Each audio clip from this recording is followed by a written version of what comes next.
എല്ലാവർക്കും നമസ്കാരം. ഇന്നുണ്ടാക്കുന്നത് ഒരു പുഴുക്കിൻ്റെ റെസിപ്പിയാണ്. തിരുവാതിരപ്പുഴുക്കാണ് ഇവിടെ ഉണ്ടാക്കുന്നത്. ചില നാടുകളിൽ ഇതിന് എട്ടങ്ങാടി പുഴുക്കെന്നും പറയാറുണ്ട്. 8 കൂട്ടം സാധനങ്ങൾ ഉപയോഗിച്ചിട്ടാണ് ഇതുണ്ടാക്കിയെടുക്കുന്നത്. അതുകൊണ്ടാണ് എട്ടങ്ങാടി പുഴുക്കെന്നും ഒരു പേര് വന്നത്. പുഴുക്കിന് വേണ്ടിയിട്ട് 1 കപ്പ് ഇവിടെ എടുത്തു വെച്ചിട്ടുണ്ട്. ചേമ്പ് ഓരോരുത്തരുടെ ഇഷ്ടത്തിനനുസരിച്ച് 1-2 ചേർത്ത് കൊടുക്കാം. ഇത് കാച്ചിൽ, ഇത് ചേന, ഏത്തക്ക, മത്തങ്ങ, ഇത് ചീനിക്കിഴങ്ങാണ്. മധുരക്കിഴങ്ങെന്നും പറയും. 1 മധുരക്കിഴങ്ങ് ഇതിലേക്ക് ചേർത്ത് കൊടുക്കുന്നുണ്ട്. ഇത് കൂർക്കയാണ്. 8 കൂർക്കയാണ് ഇതിലേക്ക് ചേർത്ത് കൊടുക്കുന്നത്. ഓരോരുത്തരുടെയും ഇഷ്ടത്തിനനുസരിച്ച് സാധനങ്ങളുടെ അളവിൽ വ്യത്യാസം വരുത്തുകയോ ഒഴിവാക്കുകയോ ചെയ്യാം. കപ്പ ഇവിടെ കഴുകി വൃത്തിയാക്കി വേറെയാണ് വേവിച്ചെടുക്കുന്നത്. ഒന്നിച്ച് വേവിച്ചാലും കുഴപ്പമൊന്നുമില്ല. ഇത് 1/2 കപ്പ് വൻപയർ വേവിച്ച് വെച്ചിരിക്കുന്നതാണ്. അളവുകളൊക്കെ കൃത്യമായിട്ട് ഞാൻ ഡിസ്ക്രിപ്ഷനിൽ ഇടുന്നതായിരിക്കും. ബാക്കിയുള്ള കിഴങ്ങ് വർഗ്ഗങ്ങളൊക്കെ മുറിച്ച് കഴുകി വൃത്തിയാക്കി ഇവിടെ എടുത്തു വെച്ചിട്ടുണ്ട്. ഇതെല്ലാം കൂടി ഇനി ഒന്നിച്ച് വേവിച്ചെടുക്കാം.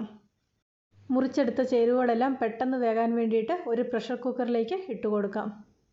കുറച്ച് വലിപ്പത്തിലാണ് ഇവിടെ മുറിച്ചെടുത്തിരിക്കുന്നത്. അവസാനം ഇതെല്ലാം കൂടെ വെന്ത് കഴിയുമ്പോൾ ഉടച്ചെടുക്കാനുള്ളതാണ്. അതുകൊണ്ടാണ് വലിപ്പത്തിൽ മുറിച്ചെടുക്കുന്നത്.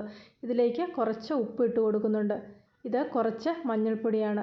കുറച്ച് മുളക് പൊടിയും കൂടെ ചേർത്ത് കൊടുക്കുന്നുണ്ട്. ഇനി ഇതിലേക്ക് ഒരു 1/4 കപ്പ് വെള്ളവും കൂടെ ചേർത്ത് കൊടുക്കാം. ഇതെല്ലാം കൂടി അടച്ചു വെച്ച് വേവിക്കുന്ന സമയത്ത് ഇതിലേക്ക് വേണ്ട ബാക്കി ചേരുവകൾ എന്തൊക്കെയാണെന്ന് നോക്കാം.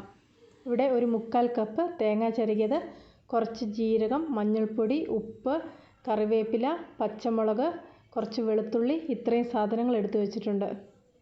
ആദ്യം പച്ചമുളകും വെളുത്തുള്ളിയും ജീരകവും കുറച്ച് കറിവേപ്പിലയും കൂടി ഒന്ന് കറക്കിയെടുക്കാം. അതിനുശേഷം തേങ്ങ ചേർത്ത് ചെറുതായിട്ടൊന്ന് ചതച്ചെടുക്കാം. തേങ്ങ ഇവിടെ ചെറുതായിട്ടൊന്ന് കറക്കിയെടുത്തിട്ടുണ്ട്. ഈ സമയമായപ്പോഴേക്ക് കൂട്ടുകളൊക്കെ വെന്ത് വന്നിട്ടുണ്ട്. ഒരു സ്പൂൺ ഉപയോഗിച്ച് ഉടച്ചു കൊടുക്കുമ്പോൾ നന്നായിട്ട് ഉടഞ്ഞു കിട്ടുന്ന രീതിയിൽ വേണം ഈ കിഴങ്ങൊക്കെ വേവിച്ചെടുക്കാൻ. കിഴങ്ങുകളൊക്കെ ഇവിടെ നന്നായിട്ട് വെന്ത് വന്നിട്ടുണ്ട്. ഒരു സ്പൂൺ ഉപയോഗിച്ചിട്ട് കുത്തി നോക്കുമ്പോൾ ഇതൊക്കെ പൊടിഞ്ഞു വരുന്നുണ്ട്. ഇനി നമുക്കിതിലേക്ക് നേരത്തെ വേറെ വേവിച്ച് വെച്ച കപ്പയും കൂടെ ചേർത്ത് കൊടുക്കാം. അടുത്തതായിട്ട് ഇതിലേക്ക് വേവിച്ച് വെച്ച വൻപയർ ചേർത്ത് കൊടുക്കാം. 1/2 കപ്പ് വൻപയർ കുതിർത്ത് വേവിച്ചെടുത്തതാണിത്.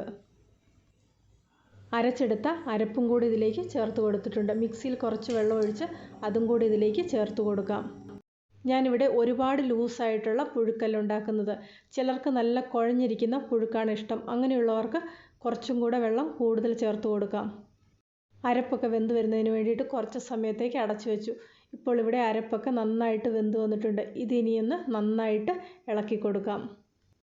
വളരെ ടേസ്റ്റി ആയിട്ടുള്ള ഒരു തിരുവാതിര പുഴുക്കിൻ്റെ റെസിപ്പിയാണിത്. എല്ലാവരും ഒരു പ്രാവശ്യം ഇതുപോലെയൊന്ന് ചെയ്തു നോക്കുക. എല്ലാ കിഴങ്ങ് വർഗ്ഗങ്ങളും നമുക്ക് ഈ ഒരു സമയത്ത് കിട്ടും. ഈ സമയത്ത് നമുക്ക് ഈസി ആയിട്ട് പുഴുക്കുണ്ടാക്കിയെടുക്കാൻ പറ്റും. എല്ലാവരും ചെയ്തു നോക്കുക. ഇന്നത്തെ ഈ റെസിപ്പി ഇഷ്ടപ്പെട്ടെങ്കിൽ ലൈക്ക് ചെയ്യാനും ഷെയർ ചെയ്യാനും നിങ്ങളുടെ അഭിപ്രായങ്ങൾ അറിയിക്കാനും മറക്കണ്ട. ചാനൽ ഇതുവരെ സബ്സ്ക്രൈബ് ചെയ്തിട്ടില്ലെങ്കിൽ സബ്സ്ക്രൈബ് ചെയ്ത് റൈറ്റ് സൈഡിലായിട്ട് വരുന്ന ബെല്ലൈക്കണും കൂടി ഒന്ന് ക്ലിക്ക് ചെയ്യുവാണെങ്കിൽ ഞാനിടുന്ന എല്ലാ വീഡിയോയുടെയും നോട്ടിഫിക്കേഷൻ നിങ്ങൾക്ക് അപ്പോൾ കിട്ടുന്നതായിരിക്കും. പുതിയൊരു വീഡിയോയുമായിട്ട് വീണ്ടും കാണാം.